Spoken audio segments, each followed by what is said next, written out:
A new vaccine research facility where scientists are working to prevent future pandemics. It's located at Portondown, a high-security research facility best known for its work on chemical warfare. Experts are preparing for what is known as Disease X, or the next pandemic virus.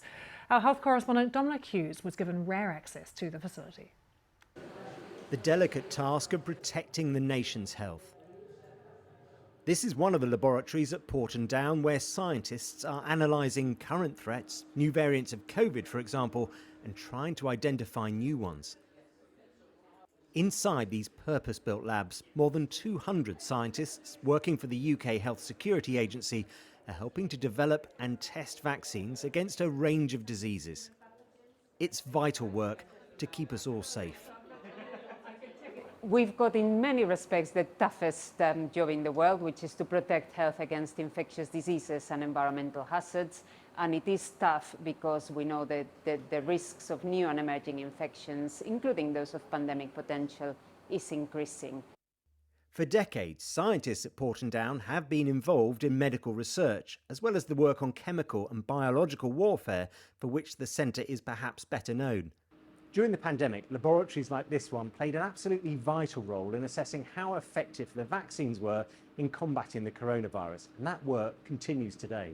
But as well as monitoring how effective existing vaccines are against new COVID variants, the new Vaccine Development and Evaluation Centre is looking at emerging threats for which no vaccine yet exists. One of those is Crimean Congo hemorrhagic fever, a virus that is spread by the bite of an infected tick and is fatal in about 30% of cases.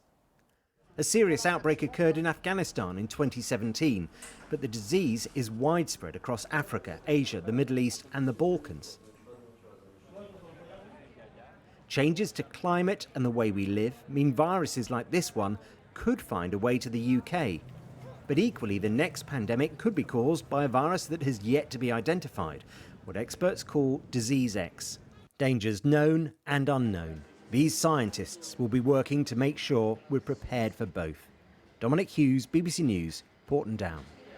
Well, on that very issue of Disease X, I've been speaking to Professor Dame Jenny Harries. She's the Chief Executive of the UK Health Security Agency. And I asked her how scientists prepare for a threat when they don't know what that threat is. So that is the challenge which I think you heard our Chief Scientific Officer, Professor Isabel Oliver, describe. But there are a number of steps that we can take. We can be better prepared in terms of surveillance, and we're doing that work separately. But what we do in the UKHSA labs at Portondown, which is separate, I might say, from the Ministry of Defence facilities for chemical warfare, is get ourselves ready both to isolate the new pathogens, to develop assays so that we can test them accurately, and to work with other partners, with academics and with pharmaceutical companies to test out prototypes for vaccines and then be ready to evaluate them. And the really exciting thing about the legacy from the pandemic is we now have 2,800 square metres of laboratory space we didn't have before, and we're using that as part of our new strategy to ensure we're as best prepared as we can be for new pathogens and some existing ones. What would you say is the most important lesson that was learned from the pandemic? So I think I was going to say partnership was the immediate work that comes to mind, and that's obviously we see that when we work with our Directors of Public Health, for example, in responding to all sorts of infectious disease and chemical and radiological incidents. But actually it applies very much to working with industry as well. The Vaccine Task Force was the group which originally supported this investment in laboratory space at Portondown at the UKHSA site there. And it is that continuing work which we are planning to continue going forward so that we are ready working together as soon as a pathogen appears, and actually obviously beforehand, so we're prepping as fast as we can. There is that target of being able to deploy hopefully a vaccine within 100 days of the threat being identified.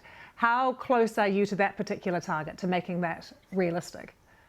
So that is an ambition, so to get from an identified pathogen to a vaccine and to therapeutics within 100 days. I mean, to put it in context, that's about a third of the time that it took us to get a COVID vaccine into people's arms, and that was an outstanding record. Usually it takes about 5 to 10 years for a new vaccine to come through. So it is a really challenging ambition, and it won't work for all viruses and bacteria. Some are different shapes, some are more difficult to incorporate quickly. But I do think it is possible for many, and the more we think about it in advance,